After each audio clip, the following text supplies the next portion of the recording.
I would turn to the Almighty leaders, but I wouldn't stop there. I would even come up and watch them around the Parthenon as they discussed, once did, for the cultural and aesthetic life of man, but I wouldn't stop there. I would even go by the way men for whom I'm named had his habitat. And I would watch Martin Luther as he tacks his 95 Theses on the door at the Church of Wittenberg, but I wouldn't stop there.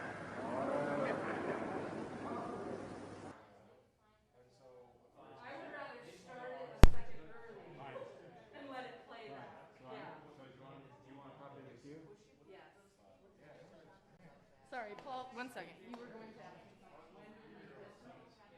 This will be for Q&A.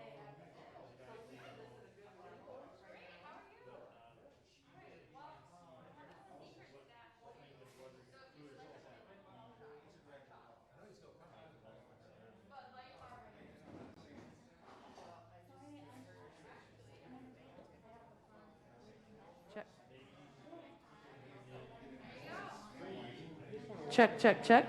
Test. Check. 1, 2. Test. Test. I think it could go up a bit. Check. That's very good.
Testing, testing. If you can hear me, clap once. If you can hear me, clap once. I feel like a teacher.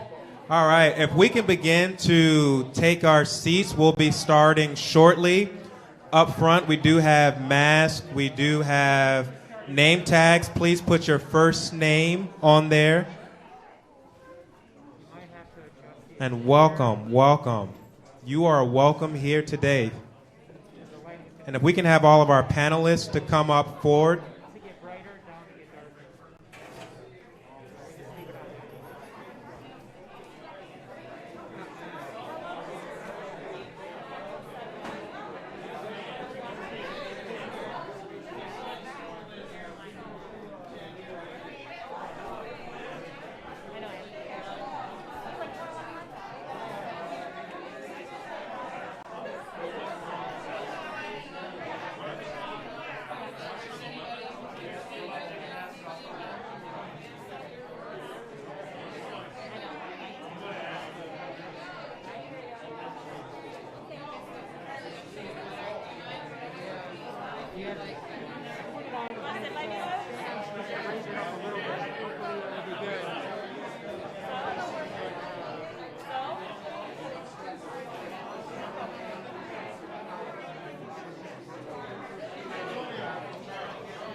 Good afternoon. Good afternoon.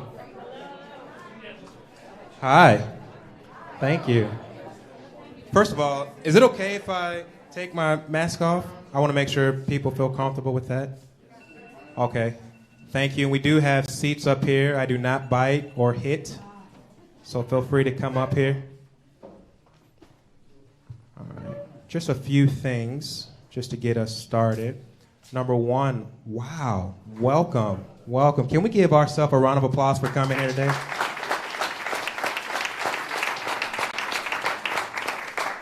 When we initially started, a group of us came together and we said we wanted to put this together. We thought we would get about 10 to 15, maybe 30.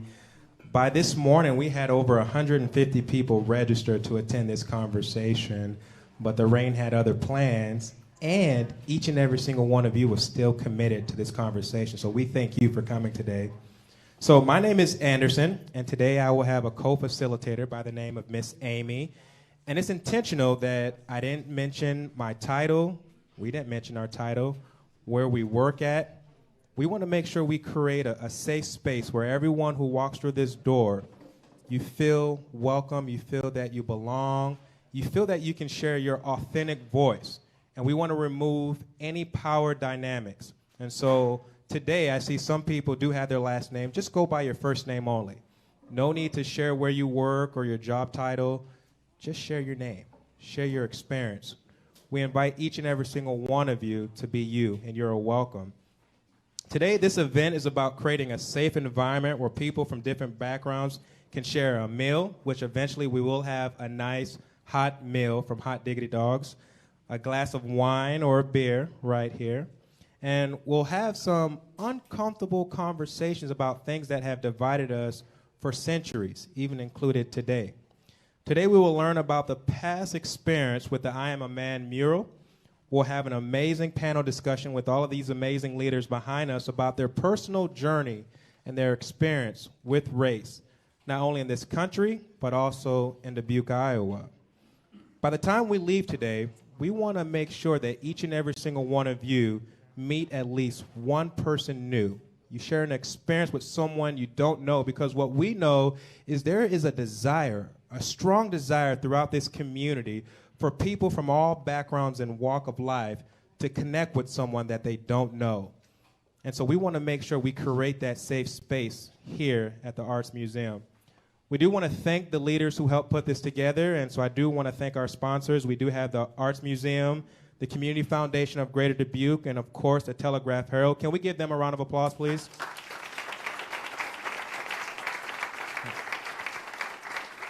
We do want to thank all of the staff that helped put this together.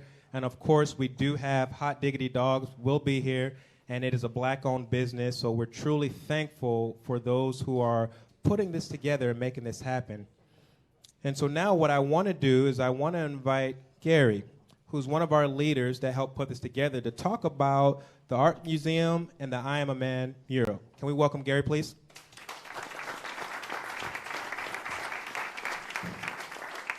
Thank you, Anderson. It is so good to see all of you here. Neither wind nor rain nor 80-mile-an-hour winds can prevent us from gathering together and breaking a hot dog roll together. And welcome to those of you who are joining us online through the magic of the internet. Our topic tonight, and one could argue every night at the Art Museum, is our shared humanity. 53 years ago, in his I Have Been to the Mountaintop speech, Dr. Martin Luther King Jr. prophetically pleaded with his audience to carry his vision forward into the second half of the 20th century. Let's listen. But I wouldn't stop there. Strangely enough, I would turn to the Almighty and say, if you allow me to live just a few years in the second half of the 20th century, I will be happy.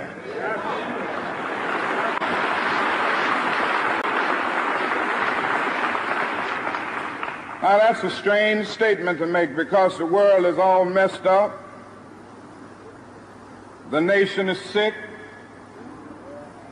Trouble is in the land, confusion all around. That's a strange statement. But I know somehow that only when it is dark enough can you see the stars. And I see God working in this period of the 20th century in a way that men in some strange way are responding. Something is happening in our world. The masses of people are rising up, and wherever they are assembled today, whether they are in Johannesburg, South Africa, Nairobi, Kenya, Accra, Ghana, New York City, Atlanta, Georgia, Jackson, Mississippi, or Memphis, Tennessee, the cry is always the same: we want to be free.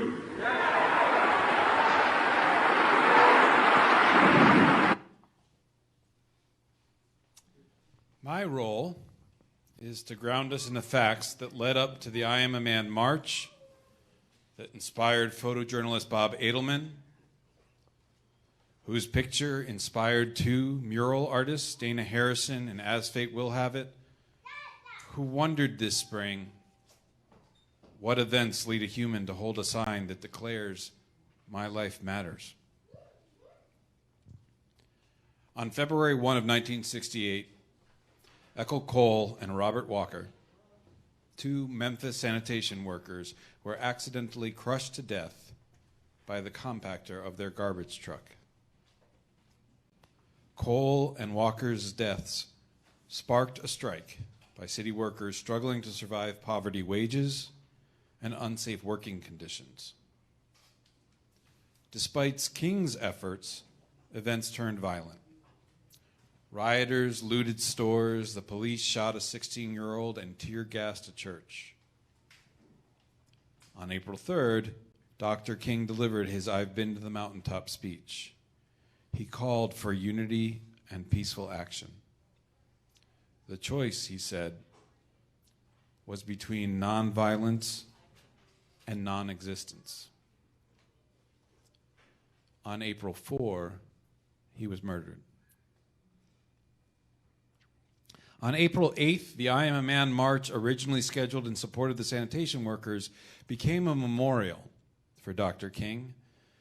42,000 people marched in total silence behind King's widow, Coretta Scott King.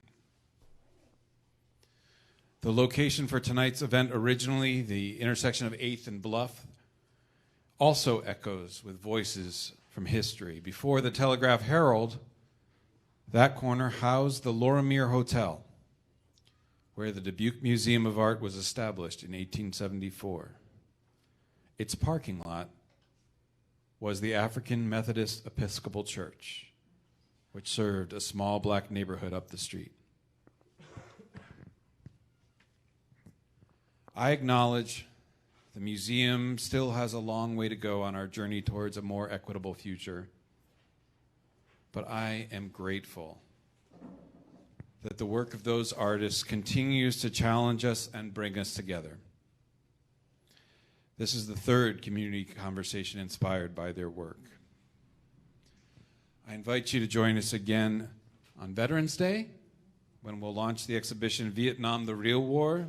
That program, also inspired by the work of photojournalists, including one named Bob Woodward Jr.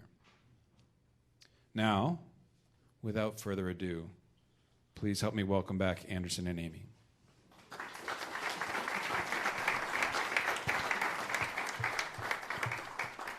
Thank you again for the story. And I strongly encourage you, before you leave today, if you have not yet had the opportunity to walk across the street on this side, on 8th Street, to see the visual mural on the wall, please do so, especially after this conversation, and reflect on not only the discussion of what they were having back then, but what we're doing today, and figure out what can we do collectively to move forward. Because I truly believe that it's going to take each and every single one of us to move Dubuque forward to a more equitable community. Each and every single one of us play a role. And so what we're about to do right now is transition over to an amazing panel discussion with some amazing leaders, but I want to lay the groundwork so that way we're all on the same page. First of all, does everyone in here have a pen and a note card? If you do not, please raise your hand if you would like one. And can we have, do we have any? We do. Let's share some note cards and pen with people. And what we would like you to do with the pen and paper that you have is whatever comes to mind. If you have a question or if you have a thought, if you want to doodle, you're welcome to do that. All right? So please raise your hand if you need a pen and paper, please. And we strongly encourage you to reflect and process. We'll get each and every single one of you. I feel like it's time for offering a little bit. It's the church in me. And so here's what's going to happen. First of all, we'll have some amazing leaders behind me, and we'll have them introduce themselves, first name only. And each and every single one of us will have some questions that we will ask the leaders. Please know that each one of these leaders right here, they speak for themselves as an individual. Their opinions do not represent the company that they work for or any organizations that they're involved with. They're just sharing their perspective and what they know, their truth. Also, as I mentioned, there's papers that you guys can write questions, notes, and doodle on. Please, everyone, be respectful, be open, be curious, be an active listener. Do not assume intent. Meaning, if I say something negative about oranges, don't assume Anderson hate all fruit, okay? I just may not like oranges for the day, so don't assume anything. All right, it could be, hey, I just may not like oranges for today, all right? So don't assume intent. And so what I'm about to do right now is give it to Miss Amy. If you hate oranges today, you wore the wrong shirt, buddy. We see it different because this is a peach, right? Mic drop. Thank you. All right. Yes, I'm Amy, and I'm going to start the panel discussion here. There are a few open seats, and I see a bunch of people standing in the back. If somebody'd like, we could do that church thing and have people move in and create a little space. If somebody's looking for a seat, walk on up, and we'll. I'm sure folks will be willing to move over and point it out if there's a seat. Thank you, Michaela. Okay, so what I'd like to do to start the panel, I'd like to just kind of go down the row and have you tell us, you can tell us your first name and tell us kind of what brought you to Dubuque or how you arrived here or landed here, and then maybe a little bit about how race has impacted the world as you see it. So maybe kind of those two things in tandem. If you wanna start or. Go ahead. Let's do this. Well, good evening. Thank you, everybody, for coming. My name is Lindsay. I arrived here in a Honda, for real. I'm a born and raised Dubuquer, so my roots are planted here. The question was, how do we see, what was that last one? I said, how has race impacted how you see the world? Oh, that's a fun question. As a child, race was obsolete. I didn't believe in it, but a little fun fact about me, I did not realize I was a black female until I was in 6th grade, so I was about 13. Ooh, I know. Let that ponder, let that sink in. So as an adult, I have a very different perspective of what race is. Looking back, I realized what I thought was normal really wasn't. But that's all right. But yes, okay, so cheers. So race is, it's two-sided for me, for real. Hi, my name's Tim. I was born in Dubuque. Thank you. I was born in Dubuque, and how race has impacted my view of the world. Well, I'm a teacher. I teach high school social studies, so it's something that I discuss with my students. And I was raised to not shy away from the topic, but to talk about it and discuss it, and that, that anytime there's an issue or a disagreement or a different perspective on something, to talk about it. And that's how I view race. I think right now in our country, it's a very divided time. People sometimes don't want to listen to others and get to know their perspectives, and I think that's more important now. And I think this conversation here, I'm probably straying away a little bit from the answer, but I think this conversation here is a good way for us to model for other people how to have a conversation, a civil conversation, and hopefully move us all forward a little bit. So. How's everybody doing? My name's Charles. I am a Michigan native from a suburb just outside Detroit.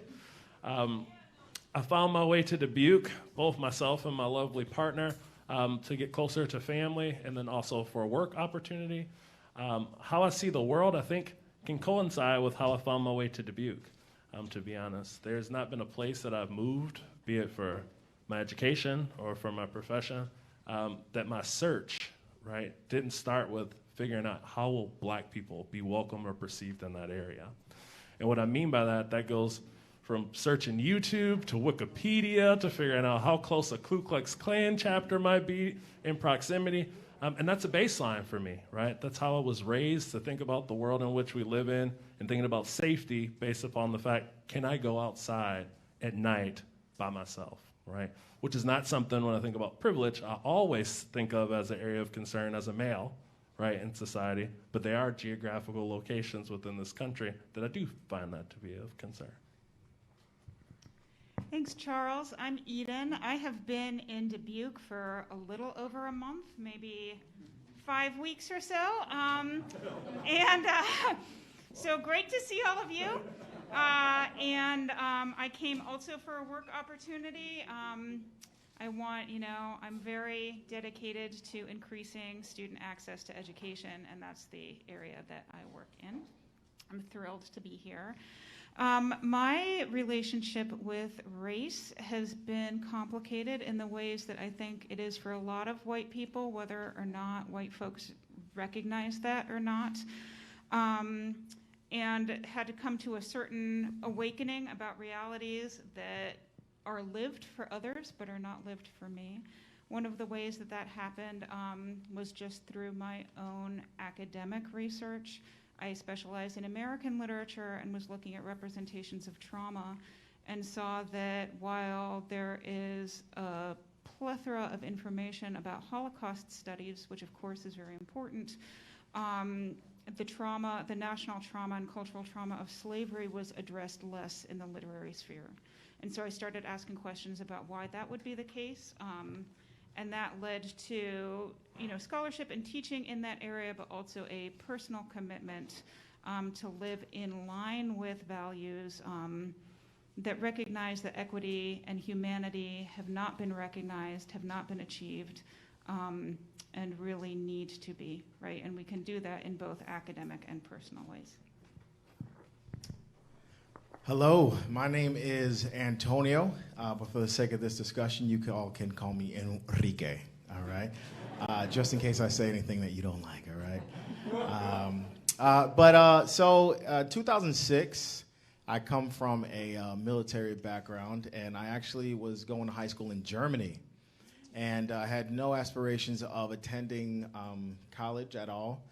But I did play football. It's pretty good, I might add. And a recruiter actually came from the most random place in the world, Dubuque, Iowa, and told me to fill out a piece of paper.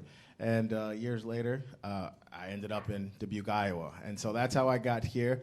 I filled out one piece of paper and got accepted to college. And I haven't looked back since, although I thought about it plenty of times. How I see race, I think it's very important, as Lindsay kind of alluded, I am black and Puerto Rican, and so I do have a biracial perspective when it comes to race, and that's a whole discussion within itself. But I do identify as a black male here in society, and that's how society sees me. And just from my perspective, especially being in the Midwest as a young black professional, it is very, I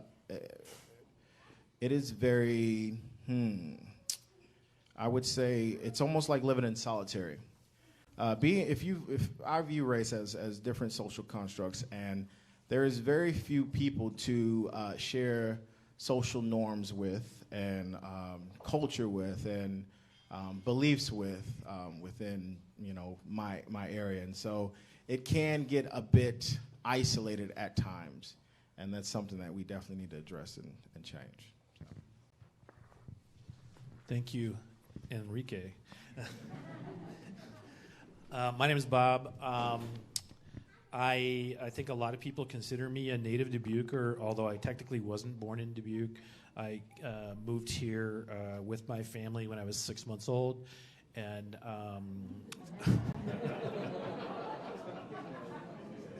by force. No. And grew up in Dubuque until I was 17, then I went away to college and didn't stray far, always stayed in Iowa, and then came back to Dubuque in 1998 for work also. I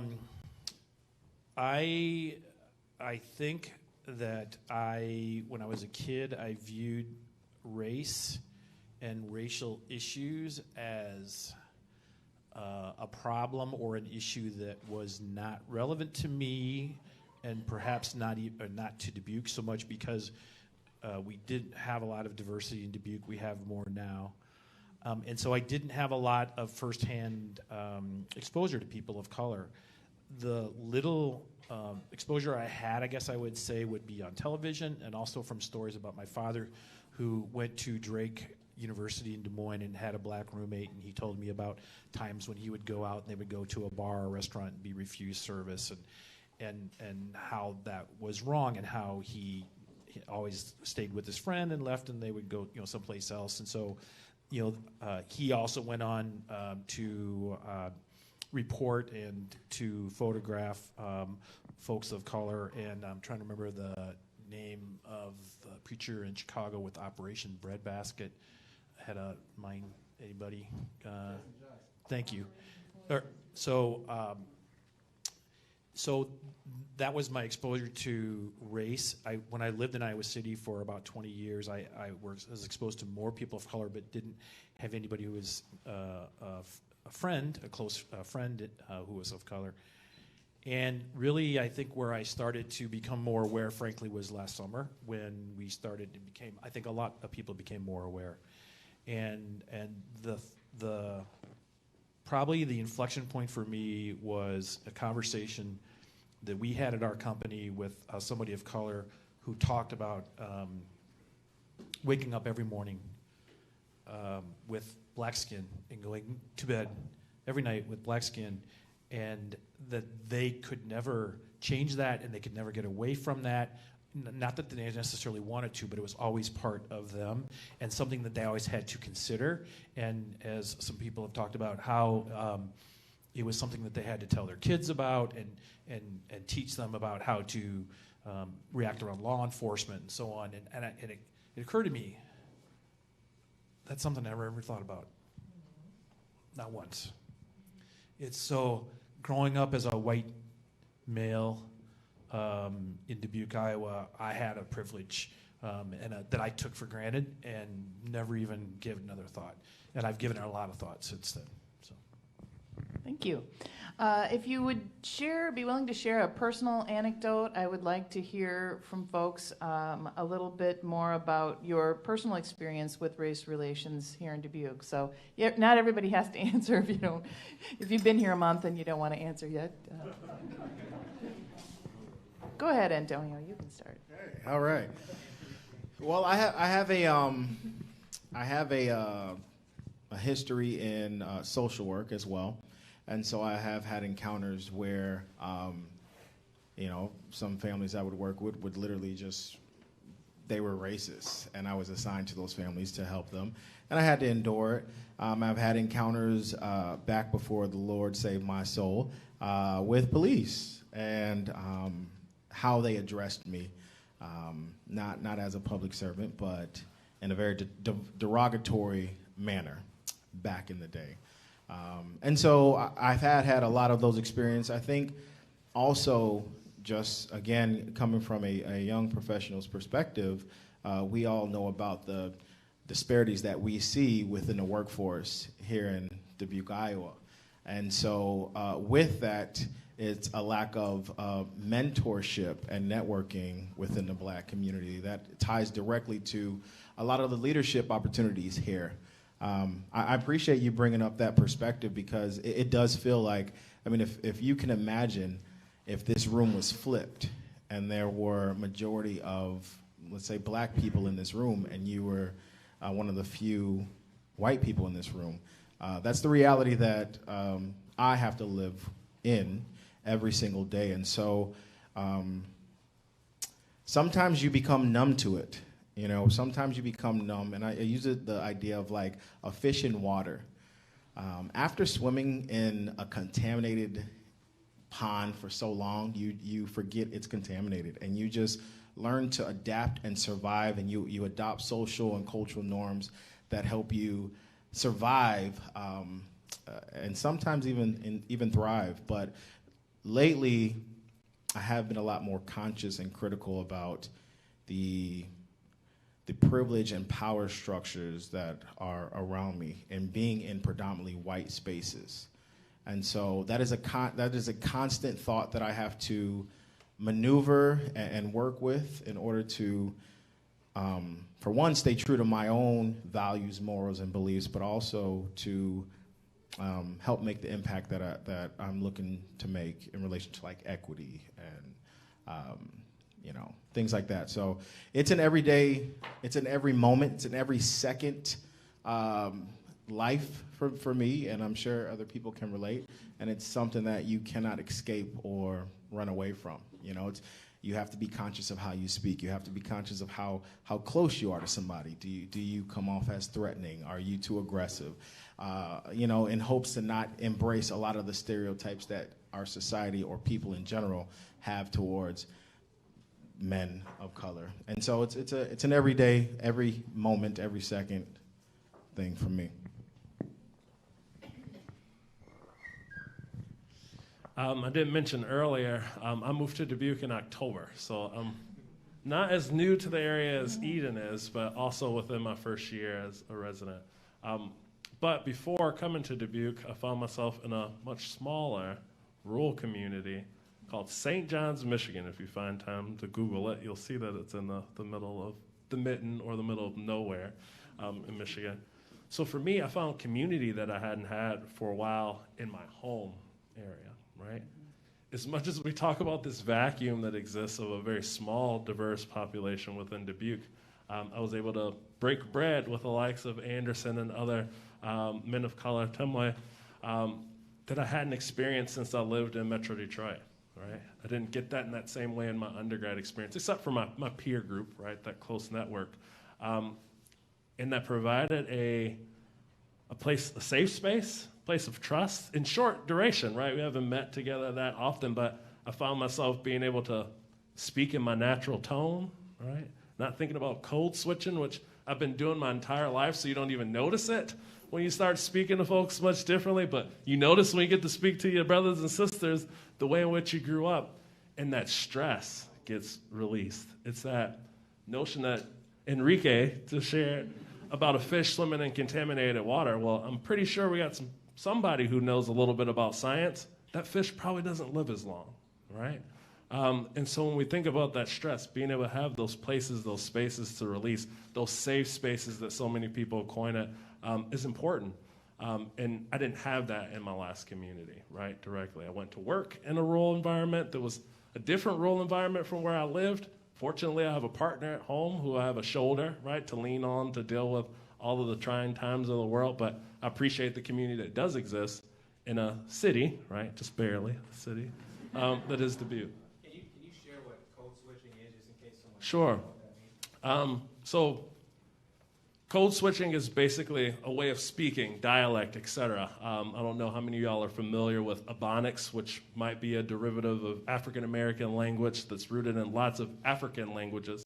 And that's just the ability to say, speak, in really a different language, I would almost call it. Think of standard British English. Ebonics is a different derivative of English language that is not widely acceptable.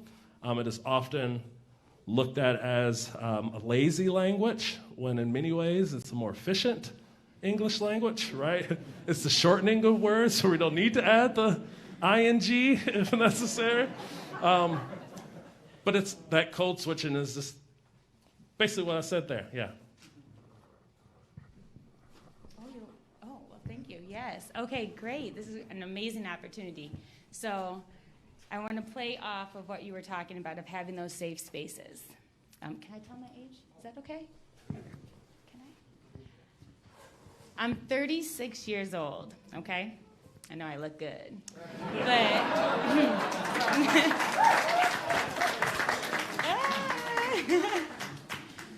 But seriously, this is the first time that this is a safe space where I can talk about race.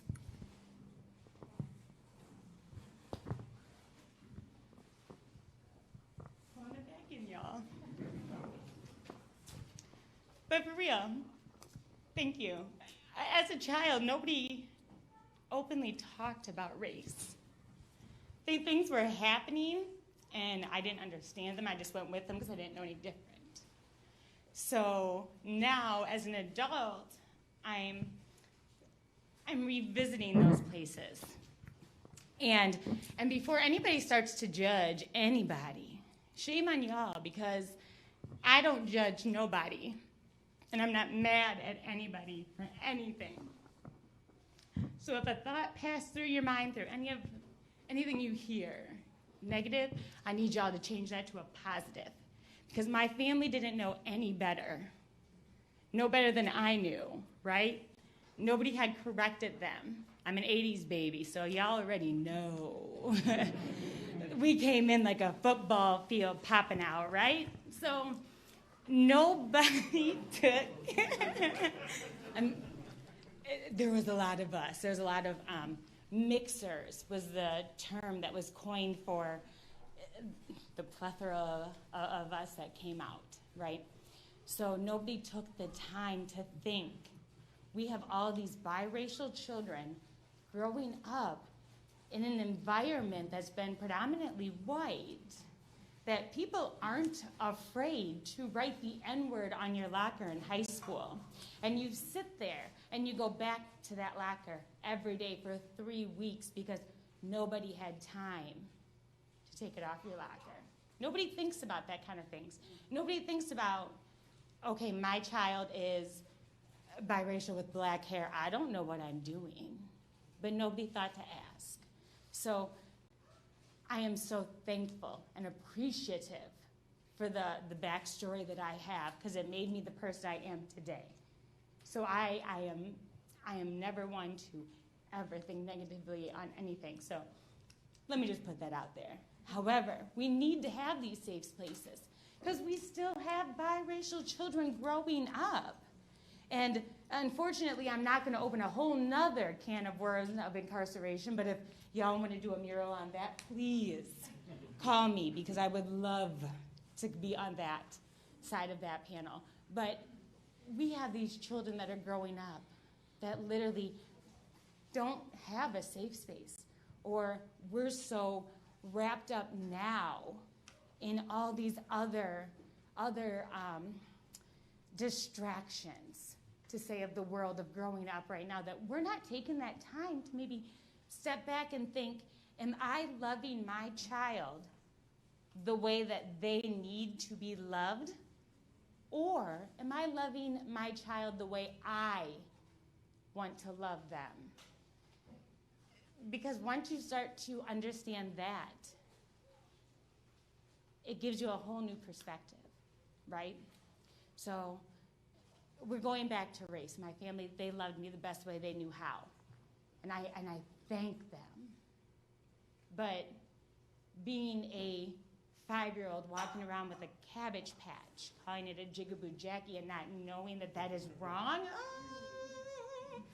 I mean, it gives me great material for my comedy sketches, but probably not the best thing for a 5-year-old to be walking around. Because then my school teachers, who told my mother that kids like me need an extra push because we don't normally succeed, or being kicked out of my 8th grade class because the adults were having fights with their own inner demons, but took it out on a child who the child thought they were then the problem. So the child carried the insecurities of the adults with them, right? But it was never the child. that's where these conversations need to start, right? We need to think about, yeah, we have to worry about everybody else. They're thinking about me as a black woman. Y'all probably think that I'm uneducated. I probably have a plethora of kids just hanging out, and I just dialed up tonight just to come see y'all. But that might just be the impression that you have because you don't know any different than what the next person does. So we need to get out there and find out who we are as people. And if we do have mixed children, we need to start having those open conversations to understand what they are going through, not what y'all are going through, because baby, we have it pretty hard. You know, we're trying to figure out where we fit in the world. Who loves us, who doesn't love us? Why won't you put a Black Lives Matter poster in your front yard? But you wave a flag for the Prince of England or whatever, whoever just had a baby. You know, like, that's the question as a black woman who I identify with now. As a black woman, I ask, why is that more important to you than showing me that Black Lives Matter? Like, help me understand you. So, once again, to pull it all back in, we need to have these safe spaces. Nobody should be 36 years old, being super geek, talking to themselves in the mirror like, okay, don't stutter, don't sweat, don't do anything, because you get to have this conversation. We should be having these conversations more, so it doesn't get to that point of, wow, 36 years later, and here we go. Let's open this can of worms, you know? So, oh, sorry. Yeah. Thank you. I'll just follow that a little bit, if I can. As a teacher, I agree with what Lindsay's saying. We need to have conversations, and that's what I try to do with my students. My goal with my students, and I have a lot of minority students, been teaching for about 20 years, and is to, I try to do anything that will improve their financial and social and political well-being.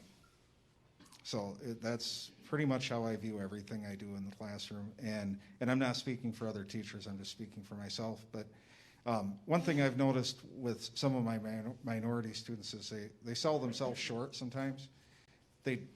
I'll just give you a quick example. I had a student about a year ago. She a black female, she cut hair, very driven, just wanted to get done with school and start her own business.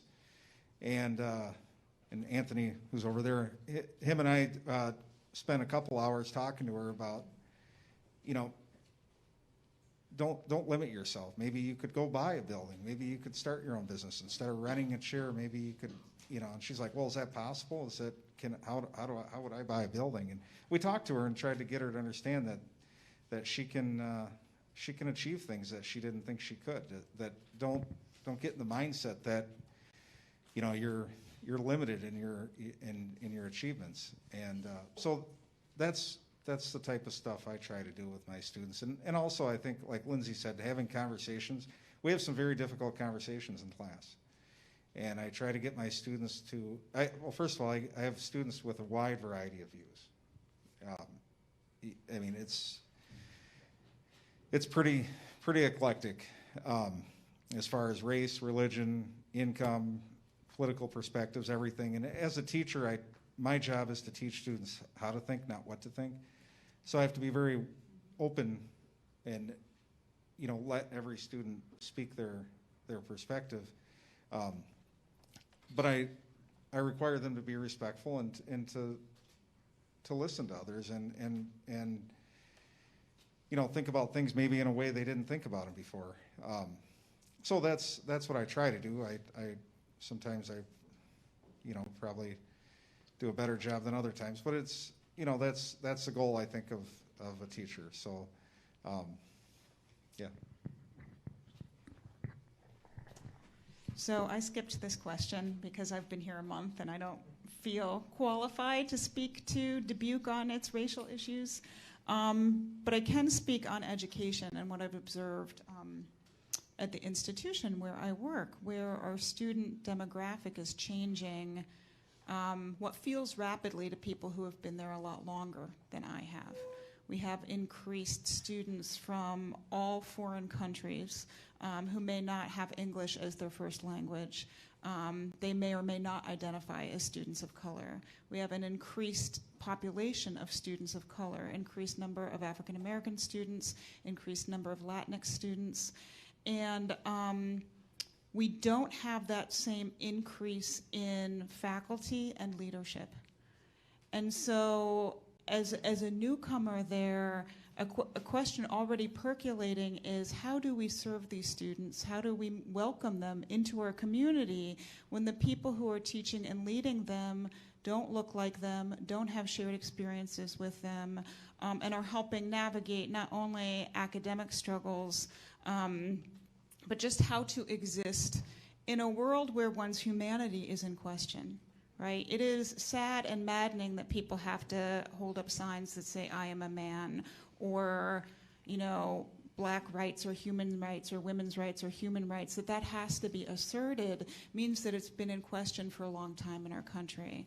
And education has a real power to be able to overcome the traumas and violences that America has perpetuated against marginalized populations since its inception. So it is a time with a lot of potential for our educational institutions, is a time of potential for this new community that I have just joined, and it's a time of real responsibility for all of us to look at our community and make sure that everybody here is seen, is treated as equal, and is served in the best way possible. I want to, thank you. I want to bring it back around a little bit to the mural that provides our inspiration here, and I would hazard a guess that I probably have spent more time looking at that mural than anyone, because I work across the street and my office faces this way, and every time I look out, I'm on the 3rd floor and I'm about eye level, and I have spent many days wondering, you know, so why did this get put in front of me? You know, what am I to take away from this? What am I to learn?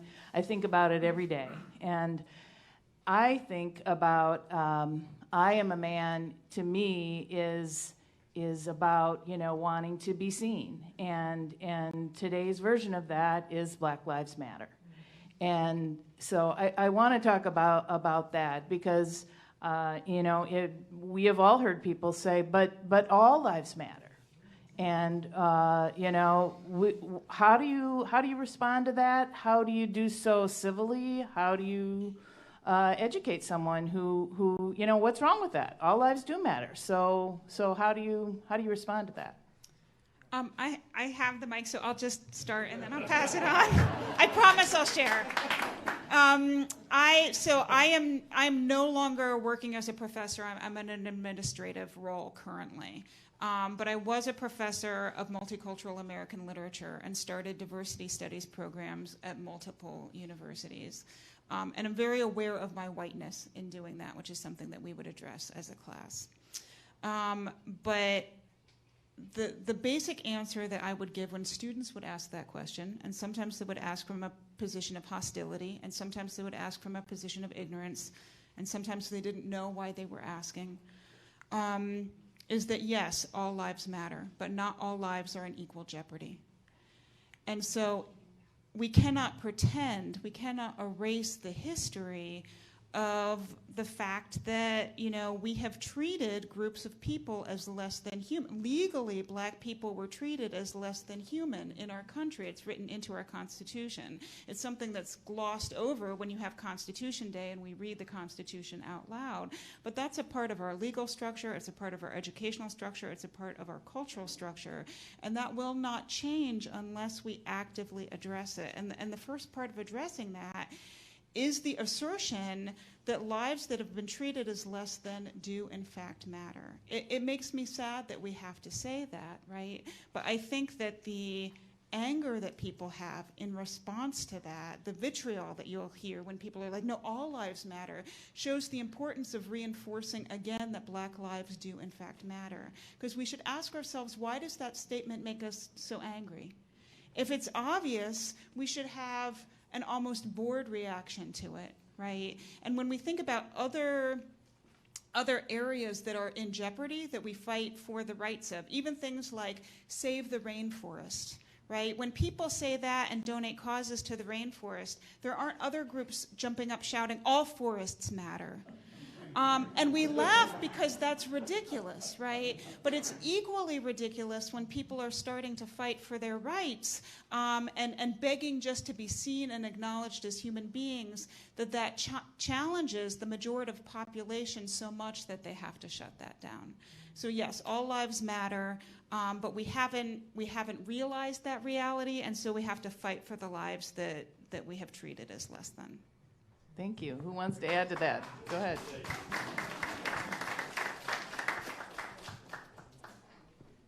There's many different roles, right, that we as humans all share as equal.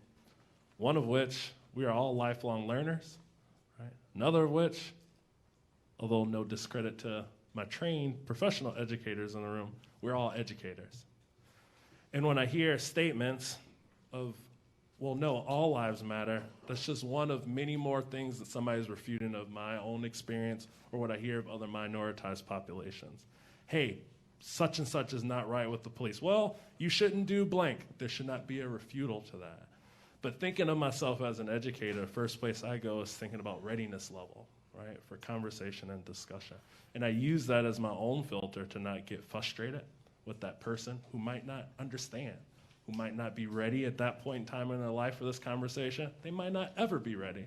But my goal and hope is that as a community, right, because we are all educators, that we continue to chip away, right, at folks who have statements that are in conflict with looking at every person on this planet as somebody who is equal and should be equal, and trying to find ways and solutions to elevate those who've been minoritized in this country. That's a role we all can play in different ways, in different facets, in different capacities. You've all heard of innocent bystander training. That doesn't just exist for sexual assault. It exists for anything that's unjust, right? And that's another one of those roles we play as educators. So when I hear all lives matter, it's another one of those sagas, another one of those stories of I can't speak my full truth without you not being okay with that. Do you hear that in your classroom, Tim? Yeah, we do talk about Black Lives Matter, and again, for me as a teacher, I got to be careful in that because Black Lives Matter does endorse political candidates. So as a teacher, I can't, go down that path. But I think the important thing is when we do talk about that topic, Black Lives Matter, and we talk about a lot of things, critical race theory. I teach sociology, and we talk a lot about these things. But I think it's important to ask my students, to ask people in general, what do you want to achieve? What's your ultimate goal? And most of my students, and I have a diverse group of students. I have Marshallese students, Black students, Hispanic, everything, and Asian. Just it really varies, but most students want the same thing. They want people to have equal opportunity. They want people to be accepting of others. And I think they really do want those things, and that's after several hours of conversation with them. And so I try to get my students to figure out what do you want, and let's move forward from there, instead of letting titles and categories divide us. Humans love categories. They love to put themselves on a team and say, your team sucks, my team doesn't. And I think that's what I try to get them to not do, to really dissect the issues and figure out what they really stand for, what they truly stand for at the bottom of their heart and soul. What do you want? So.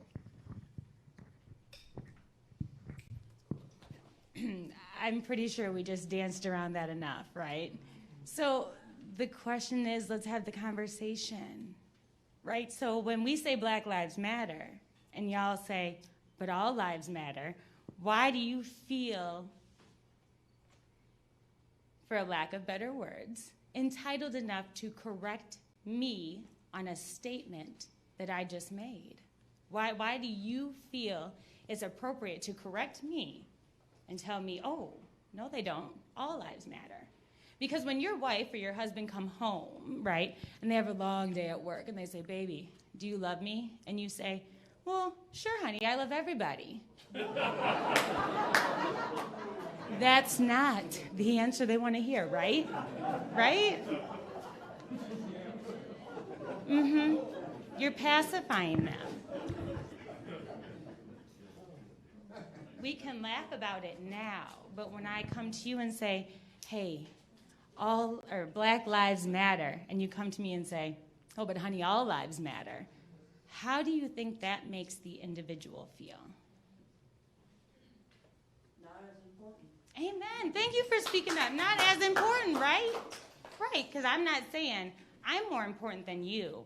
I'm saying Mike Brown shouldn't have had to lay out there for 4 hours while everyone watched, right? He shouldn't have had to. A bystander shouldn't have had to put a sheet over him to let him have dignity. Because at the end of the day, when y'all say all lives matter, that's what you're taking from us. You're taking away that little piece of dignity that we're trying to say, hey, we're still here and we still are fighting. Why are we still fighting? Why? Why are we still having these conversations? How do we start? How do we start? Over and over. That's always the undertone, right? How do we start? You start by doing. You start by deciding, right? So when we say Black Lives Matter, and y'all say all lives matter, that puts us 10 feet back, and it makes things harder on us because now we know that we're going to have to fight twice as hard to prove our worth, our dignity to you.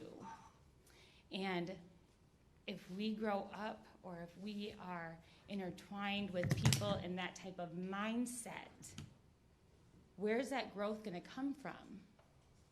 Because are we now listening to respond, or are we listening with the intent of understanding to comprehend what is being put in front of us? And that's all I got to say about that. Thank you.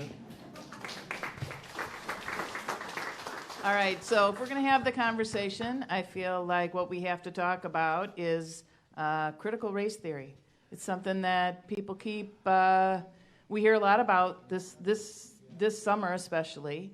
I think I know it's misunderstood. I hear from people often who misunderstand it. So can somebody shed some light on it, talk a little bit about why it's important, the way we teach Black history in our schools, and what critical race theory means?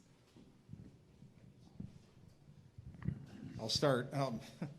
So critical race theory is, and I talk about it in my class because it's in the news, and I think it's like a lot of things, people form opinions on it without really knowing what it is.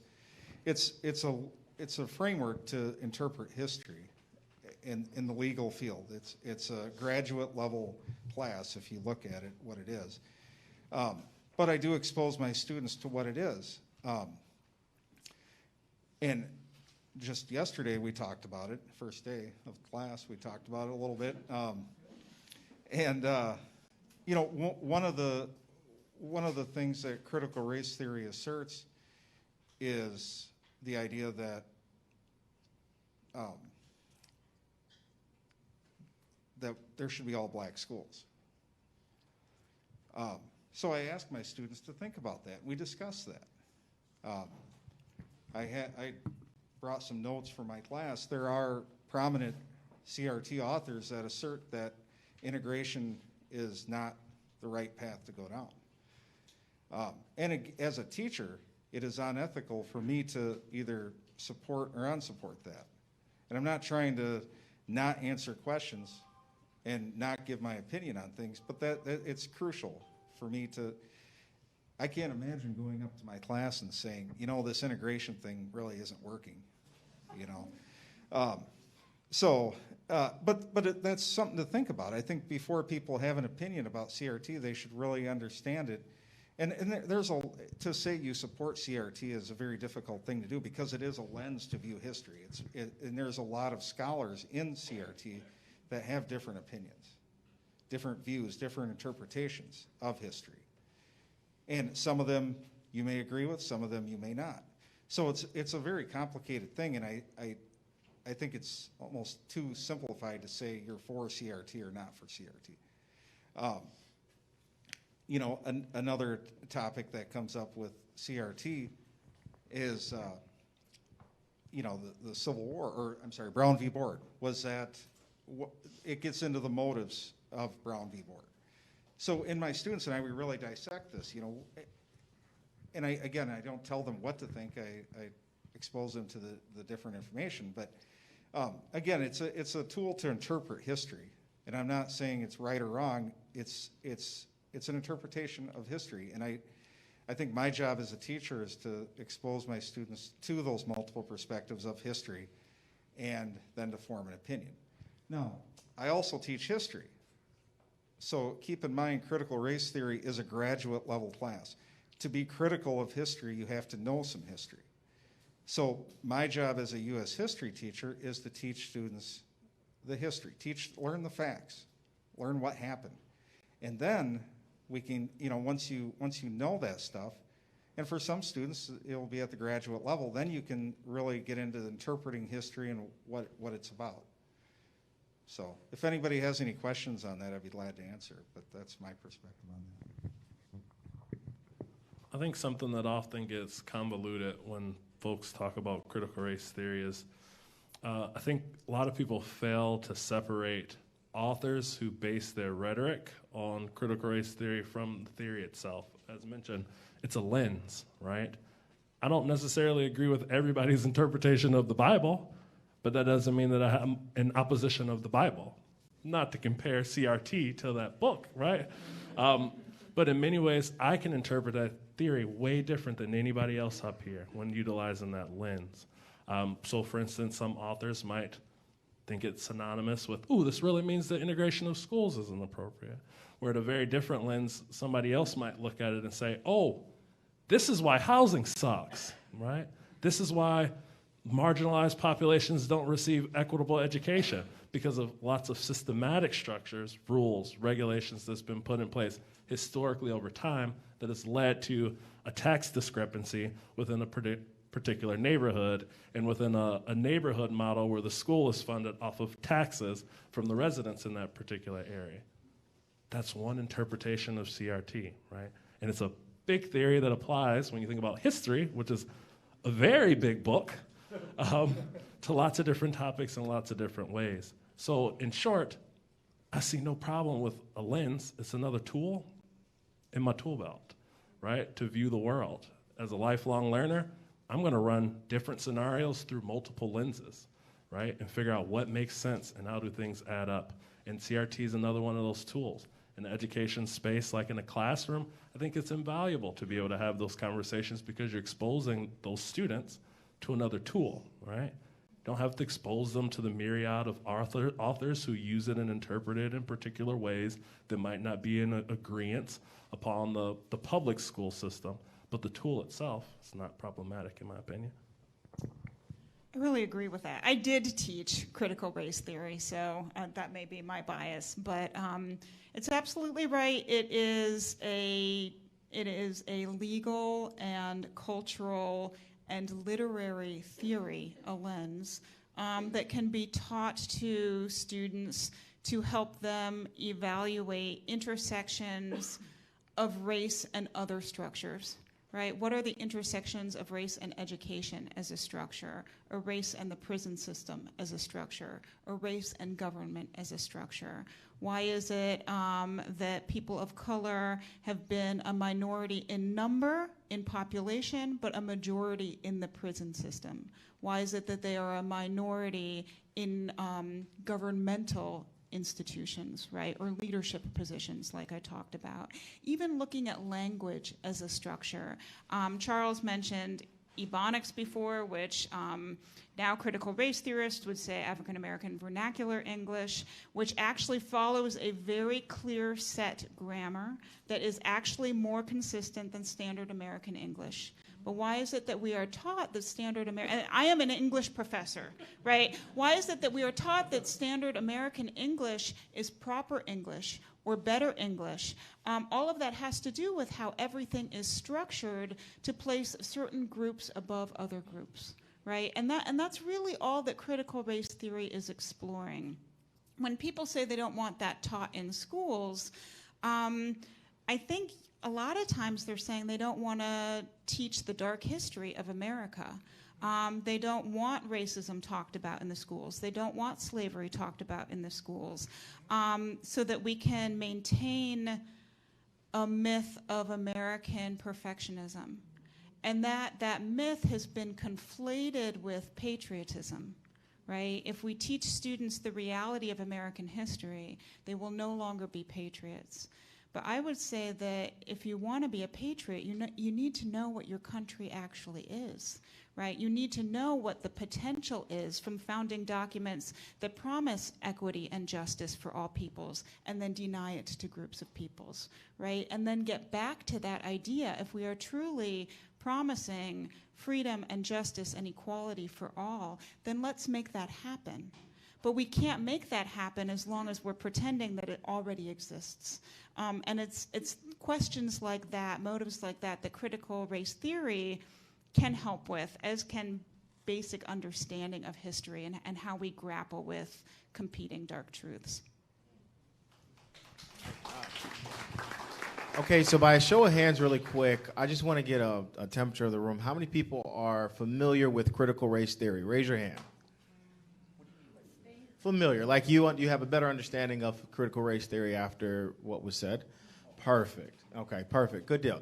I think it's important to know that how critical race theory came about, and the experts, please correct me or add on.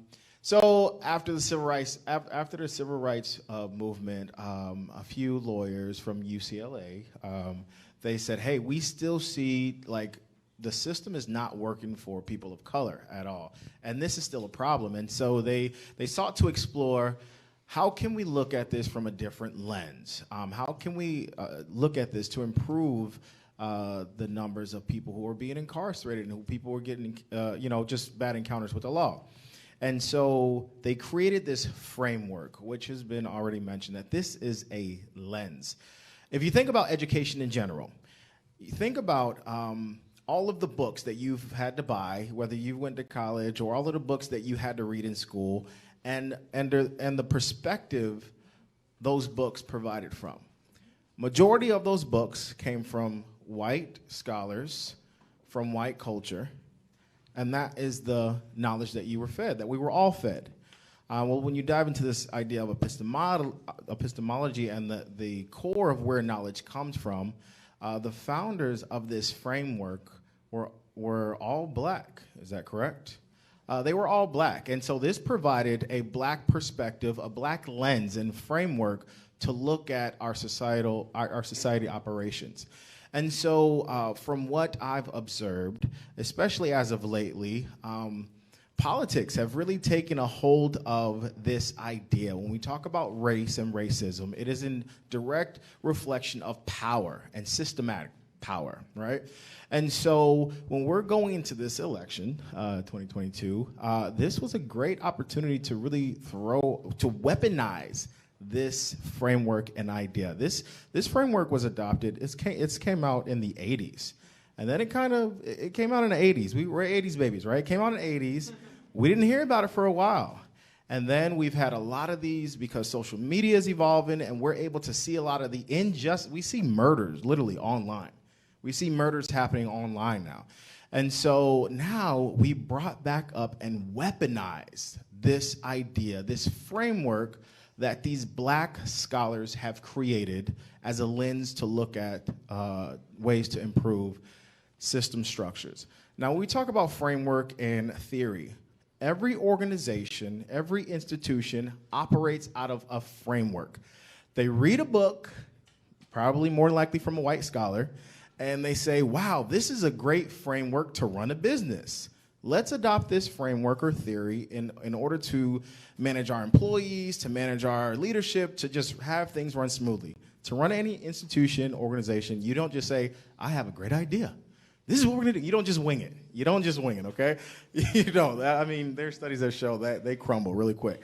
You have to adopt a framework on how to operate that business or institution or managing people that works. And again, a lot of that framework comes from white scholars. So that's something to consider as well, that this framework was from black scholars who were very credentialed, who devoted a lot of their studies to developing this framework, and it was created in the 80s. And just because now we are very visual with a lot of the injustices, our politics have really weaponized this idea.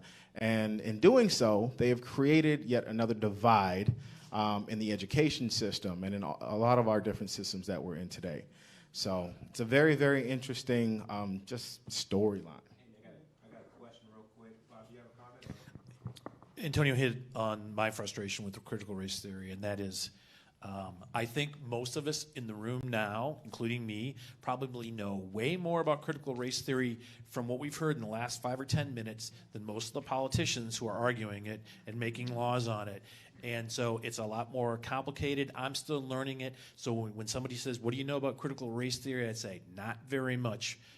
And I'm interested in learning more, but it does frustrate me a lot that there is a lot of politics involved by people, frankly, who don't know, in my opinion, what the hell they're talking about. Wow. Really quick, Anderson, I would encourage everyone in here to, because a lot of people have adopted, let's just say the lens is like a pair of glasses, right? A lot of people are trying on the glasses, and they're saying, let's look at education, let's look at this, let's look at that. I would encourage everyone in here to go to YouTube. Kimberly Crenshaw is one of the black women who coined this theory. If you YouTube her, she has a really quick short clip with MBAC, and they're talking very casually, like, I don't know what just happened. This is how it came about, and this is what society's done with it. And it'll really help educate you on this perspective of critical race theory. Go to the core of the person who created the theory to understand exactly what it was meant for, and it'll give you a better idea as well. YouTube saves lives. Thank you for sharing that. And I would like maybe 1 or 2 people to answer this next question. And then what we want to do is we want to transition over to you guys having conversation with one another. And so before we transition to a community conversation, and we're going to have to work things out to move chairs a little bit, but I want to kind of be the bad guy real quick. For someone in here or in the community who may think with critical race theory that all you are doing with this, I guess, lens is saying that being white is wrong, how do you help them to see how you see when they hear that being white is wrong? And there's people who believe that, well, all of this systemic racism thing, it's bad. I think most of us or some of us will agree about that. But that happened a long time ago, and so we do have leaders who believe that that systemic stuff that you guys are referencing doesn't happen in 2021, and all I'm hearing is that being white is wrong. Like, does anyone want to respond to that? I don't know if YouTube has helped out with that, but I just wanted to... Okay, so if anyone has a computer, you can research, and that means type into Google, on our national data, and you can look at what the data says if you go to national data of education and the numbers of retention and graduation from white students to black students. Completely, so disparity means that the numbers are way off, right? It's not just like 10 white students graduate and 8 black students graduate. No, this is like if 20 students came and 10 were white, 10 were black, 10 white students graduated and 2 black students did not graduate. That is a huge disparity in number. That's a problem, right? If you look at unemployment, let's even dive into our city. The unemployment gap is even larger now than I think back in the day. I can say back in the day because I'm young enough, I'm old enough, right? If you look at education, unemployment, just the various areas that we strive in as a society, the numbers are not equal. We're not seeing equality. When we talk about representation, we have seen a huge increase in diversity within our student population. But as of last year, over 75% of professors are white. Again, white epistemology, white culture. I even had an opportunity last semester to ask a few of my students, and they were all sophomores in college, how many people have ever had a black teacher or professor? And out of a class of 30, one person raised their hand. And so when we think about these things, it's not on an individual basis, because some will argue, well, this is just an individual thing or region thing. This is a systematic problem. Our system is not geared and fundamentally wired to help people of color thrive. Maybe survive, and that's even debatable, but not thrive. And so you can just look at the numbers. The one component of critical race theory is it really places value on the experience of black people, of people of color. And that is a valued piece of data within that theory. And so when you are collecting data and you are having interviews with just black people in various topics, their experience matters. And whether that experience is good or poor in whatever system they're placed in, whether it's, let's say, education, it's hard to accept the ugly truth, as we mentioned before. And our nation does not have a rich or healthy history. But growing up, I thought America was, not occupied, and Christopher Columbus just came over here with his boat, and it was just like all this land. And that's literally what I thought. I did not know that there was a bunch of people here already, and it was a very ugly history because we are not taught that.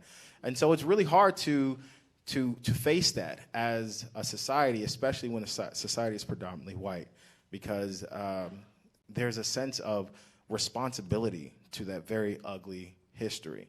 And that's a very hard pill to swallow. All right, we'll give you short. One of the things that we talk about in class is that very topic. Can't hear you. Sorry, can you hear me? Yeah.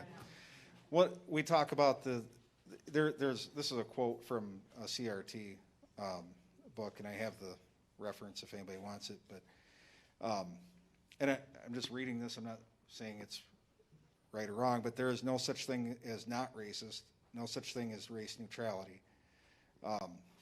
It is realizing that there's either racist or anti-racist. So again, we talk about that in my class, but I think that sort of where your question, where people that say critical race theory is saying that being white is bad, that's where they're misinterpreting that, I think, from that type of statement.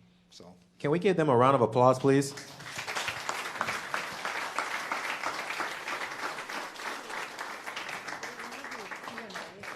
Yeah, we'll do a Q&A, because what I really want to do is get you guys in small group discussions, but the conversation was so fruitful that we ran out of time a little bit. So you do have cards in your hand, and so right now we'll pass the mic. If anybody has a question that you would like to ask the panelists, we'll maybe take 3 or 4, and then we do want to make sure we get you guys a good, healthy meal before you leave. So does anybody have a question that they would like to ask?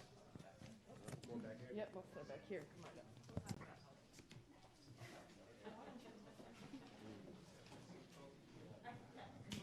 up. Okay. My name is Carla. I've been here for 2 years. I'm from the south suburbs of Chicago. The stuff I've seen in this town, I've never seen in my life. This is the whitest city, and nobody does anything but talk about change. Nothing changes. It starts from the top. And when your leaders are the ones that are behind everything that happens, nothing is ever going to change. It's going to be researched. I have never heard that word so much till I came out here. I've never been told to go back where I came from until I came here. It's one of those things that Dubuque is a lonely place. I've never seen so many racist people. And I come from the third most racist city to come to the whitest city. I sent my son to school out here. I didn't look at the history of Dubuque. I used to live next to a sundown town. Some of my friends are actually in the Klan. I come here and I don't fit in the black community. I don't speak like them. I don't think like them. Ebonics, it came about because the kids in California spoke differently and the teachers didn't understand what they said. So California was the first to make Ebonics legal. Critical race theory comes from the schools in Texas starting in the 80s taking out black history until they finally outlawed putting it in the books. As Texas does, as Florida does, so does Iowa. Things can start to change when people come together and say, hey, let's work together and actually work together. Our black men are very misogynistic to the women. Why? We are the foundation of your homes. We take care of your children. Why not exalt the black woman instead of putting her down? It's not necessary that we have programs for everything out here and nobody knows about them. Why is that? Nobody knows any information that's going on. Anybody? Thank you, Carla. Does anybody want to respond at all to any of her comments? Anderson? Well, I'll touch that first. Well, first, Ms. Anderson, you know, you and I met a few days ago, so thank you for coming again. And I think one of the most important things as black men, right? So I know one of the things you said is like, hey, black men, let's make sure we acknowledge black women. And of course, that is your experience, but I know there's some of us who really uplift black women a lot. So not dismissing your experience, but if you've never heard it before, from one black man to a black queen, we value black women, we appreciate black women, and we want to continue to uplift black women. With programs and initiative, that is one of the things that I think we all recognize, that there's some people who have information, but we can't get it down to the people. So again, each and every single one of us, we play a role. If you see or hear something going on in the community, none of us are gatekeepers. Please share that information. If we're going to build community, it's not just Antonio or, you know, Tim or one person. It's each and every single one of us. And from me to all of you, I want to empower each and every single one of you to play a role to help build community. And so, Ms. Anderson, I do want you to know that you're valued. We're happy you're here. I know you have some exciting things you want to do in this community, and I can't wait to see what you do. Let me just piggyback off that. It will be super quick, super quick. So if y'all want, come out on Saturday. So this Saturday from 1 to 5 at the Smokestack, we're having the first annual Black Business Expo. Okay? Yes! Get excited! So from 1 to 5, we have vendors and we have speakers. So this is your opportunity. We keep saying, what can we do? Come out, meet us, talk to us. There's going to be not only black vendors, but also local vendors. There's going to be a financial speaker. There's going to be a networking event afterwards where we're going to acknowledge the black businesses in Dubuque and honor them for their trailblazing through the start of all this. So it's a great opportunity that you now have the knowledge of, and it's up for you to decide, are you going to take the next step? Are you going to put yourself out there? So once again, really quick, on Saturday, the 28th, from 1 to 5 down at the Smokestack, please come. I welcome each and every one of you to come to the first annual Black Business Expo. Thank you. Okay.